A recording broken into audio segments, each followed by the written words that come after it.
Hey, how's it going, YouTube? Just wanted to make a video today. We are talking about the Druid again, and more specifically, the Spriggan. Now, I know there are not that many builds for the Spriggan specifically when it comes to doing damage and things like that. Most people try not to focus on this sort of a thing, but I kind of wanted to make my own little twist with it. This one is going to be a Frost Spriggan. So it's going to be using frostbite and things like that when it comes to dealing damage. Obviously, you can see we have the Spriggan boy here. We've got vines, totem, thorn shield, and then human form, and then spirit thorns. Majority of the damage is going to be done through the damage over time. You know, you got increased cold damage, increased spell damage, and then, of course, we got the frostbite damage down here, doing 1,600 damage over 3 seconds. The chance to apply it doesn't really matter because our minions are going to be applying it. So yeah, let me just run you through basically how the build kind of works. And this is by no means a corruption pusher. I don't really expect anybody that's playing this build to sort of push to hundreds of corruptions. This is just on 100 corruption, which is just the baseline. So obviously there are some kinks to work through, but I did kind of make it work. And with slower gameplay, you can definitely progress a little bit further if you wanted to. So let me just kind of show you basically what's going on. First and foremost, you're going to be starting off a lot of your attacks with Summon a Healing Totem. The reason for this is because it summons 3 healing totems at a time, and they only last for 6 seconds. So getting those out initially is going to be what's going to draw a lot of the aggro away from you and onto the totems. Now, the totems do heal themselves, so you don't really have to worry too much when it comes to that. But also, you get a huge benefit from casting these and then recasting them again. And we'll go into that a little bit later after I kind of do this gameplay showcase. So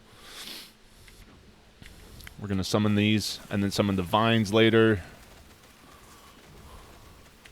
And as you can see, it's not too fast, but it is killing things. And there is survivability when it comes to this sort of a build. The freeze potential is very high for something like this, so you will be freezing enemies quite a bit. And also the nice thing about this that I've learned is that you could totally just let the minions do all the work if you really wanted to. If there's a situation where like you run out of health potions or something for whatever reason, you can just let the minions sort of take care of everything. So obviously, like here, you would summon your totems that way so that this guy attacks the totems. And then while he's frozen, you can summon more vines that apply frostbite a lot faster. For these big scale encounters, I do like to engage a little bit more. Summoning vines, summoning healing totems. Kind of refreshing everything, because they will die pretty quickly if you just leave them up and then don't cast them again.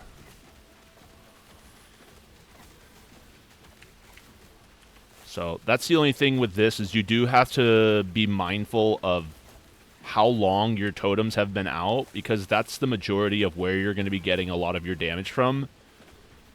And that's what's also going to be healing your other minions as well. But I didn't see any sort of build at all that had to do with frost. A lot of it was poison, and I couldn't really find that much when it came to dealing more poison damage. I could definitely stack poison applications very quickly, but I didn't have any items that really kind of pushed that next level of poison damage. So that's why I decided to go with cold. It made the most sense to me because I have items that really help out the damage. So as you can see, summon healing totems, summon vines. And if you're noticing my rage bar, you can see that I don't have... My rage does not go down. It actually is trying to overcap itself. And the reason for that is the items that I'm using. So if you're wondering why I'm not losing any rage in this form, that's the main reason why. See, something like that where they just freeze the enemies and it makes it very easy to clear. As I was saying originally, this isn't a build where I'm expecting people to sort of push pretty high. This is just, you know, to get more influence and more sort of awareness for this sort of a build. Now, obviously, there's going to be more updates when it comes to this game, and hopefully Spriggan and Druid in general will get some of those upgrades. But for the time being, you know, it's a lot of fun just moving around. This is sort of like a dad build where you don't really have to worry too much about dealing damage yourself. I'll show you on these right here. We'll just let the minions do all the work. See, it's not that bad. It actually does, you know, decent damage.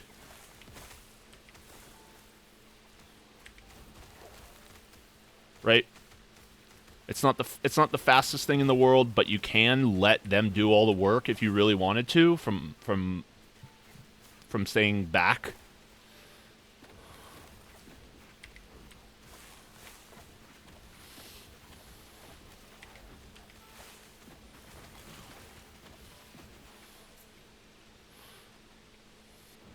And they also kind of fire at your next targets, right? You could see that they were firing up that staircase right there.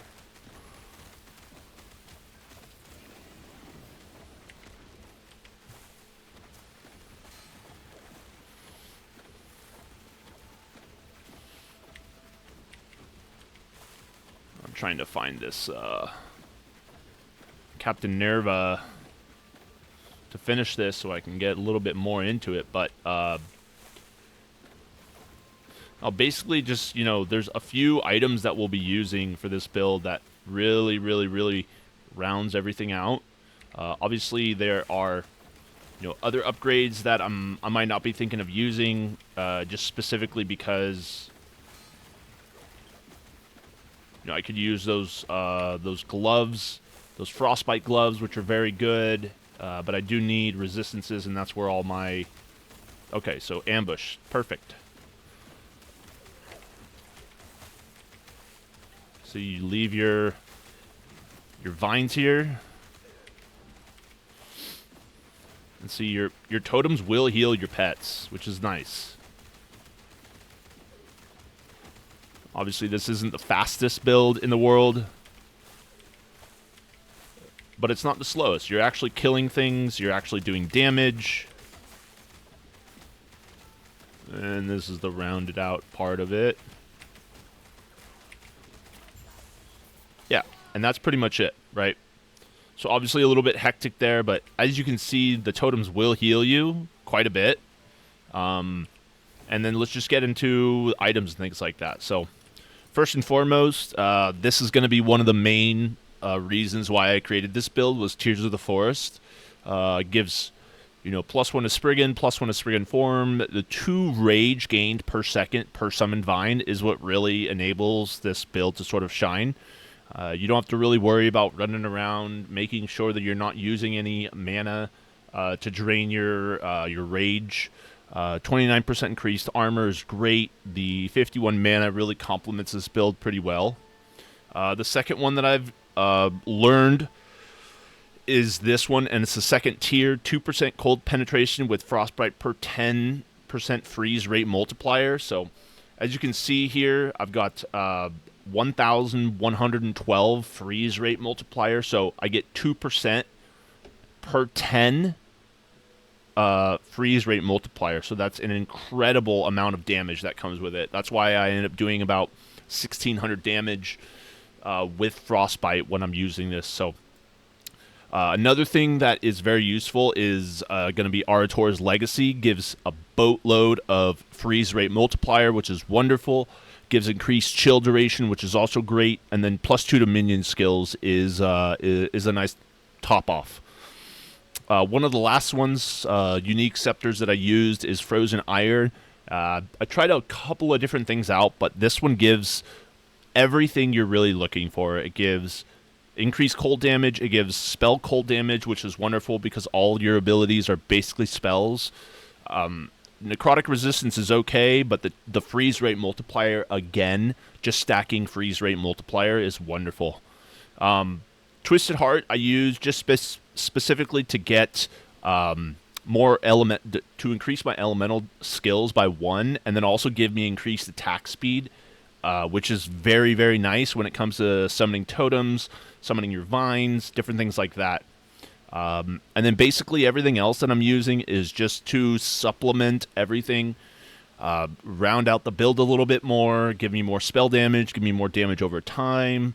This one is my physical resistance, my extra health, increased elemental damage over time, increased damage over time. As you can see, there's a trend just stacking kind of damage over time when it comes to these sorts of things. So let's get right into the build. Now, when you start off with Spriggan, you're not going to have this many, obviously. Some of the things that I really recommend when it comes to putting points is going to be getting spiked totems. The reason for this is because when you cast your healing totems, you'll get all the benefits of Thorn totems, which is very, very, very nice. It makes it so that your healing totems are actually an attack rather than a defensive skill. So it will enable you to sort of cast it from the back of the area and also do damage and not have to really worry about them coming at you because they'll be attacking your totems instead. Unbound Garden just makes it so that you always summon 3. This is absolutely wonderful considering that you don't have to worry about resummoning it 2 or 3 times afterwards. And something that synergizes extremely well with this is going to be Veiltide. Now, Veiltide's kind of weird. When you summon your totems from Cycle of Life, what ends up happening is you get a 40% chance to get a Veil Spirit when the healing totem is desummoned and resummoned again, right? So obviously you can just spam this a bunch of times. The reason why we do that is to enable Entangling Roots, which is a wonderful ability. Roots all enemies around you. It also deals a bunch of damage over time, and you can actually make your Entangling Roots cold damage. So everything is based around being cold damaged. Now, the second skill is going to be Summon Spriggan. The reason why we go into Summon Spriggan is to basically give us another cast of Ensnaring Roots. It also increases all of our vines that they create. More vine damage there. Summon extra vines here. Increase freeze rate multiplier. Just enabling this build to sort of work around having another minion, because a lot of the damage you're going to be doing is going to be doing a bunch of minion damage. So just giving more things that enable this build to have more minion damage is wonderful. Thorn Totem, which is exactly like I said, it's going to be Summon Healing Totem, just used a little bit differently. One of the big ones to get from here is going to be hit damage per poison, which actually is dependent on Frostbite instead, because we have Pillars of Hair Rot there. Another one that's very, very nice is going to be Titan's Bane. It increases the cast speed, although they can only cast one Thorn every time that they cast. It's going to be a very fast attack speed, and their Thorns are going to be piercing enemies. So it makes it so that it kind of works itself out in that regards. You don't have to worry too much about the Thorns necessarily going away from the enemy. They're going towards the enemy, they're piercing them, and then hitting other enemies as well behind that. This one's great. It increases the Frostbite duration, so you have more stacks of Frostbite. And then everything else just kind of complements the Thorn Totem build. Next one we're going to go into is Entangling Roots. Reason why we do Entangling Roots is because we get Cold Res Shred, which is absolutely wonderful, considering that there is no other kind of Cold Res Shred other than having your blessings.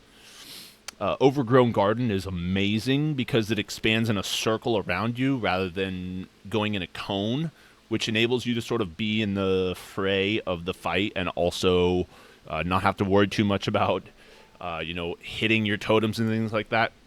The reason why we get that also is because when you use, when you enable Veiltide and it casts Entangling Roots, what happens is you give armor to your totems and your vines, which is wonderful. You give attack speed and cast speed to them, and it also like wraps around them so that it can't be like removed anyway.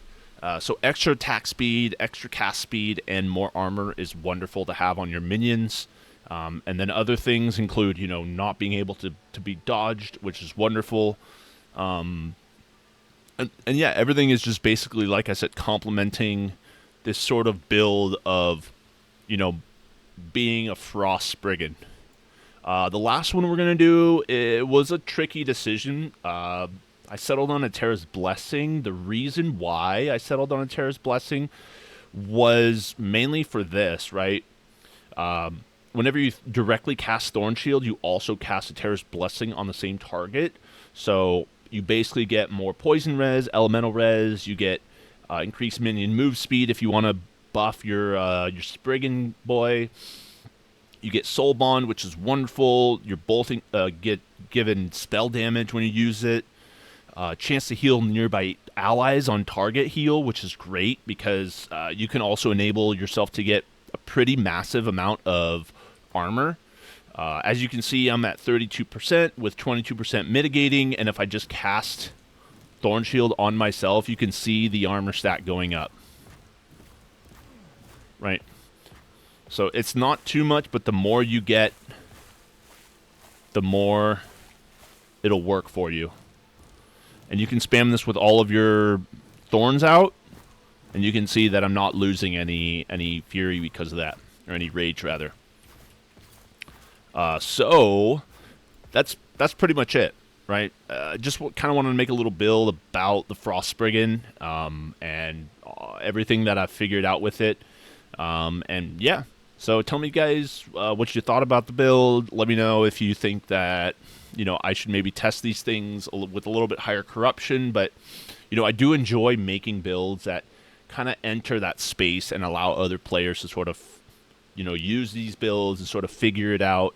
When it comes to pushing higher corruption, I'm not that much of a fan of doing that. It's very repetitive, but I do enjoy making these builds. So let me know what you guys think.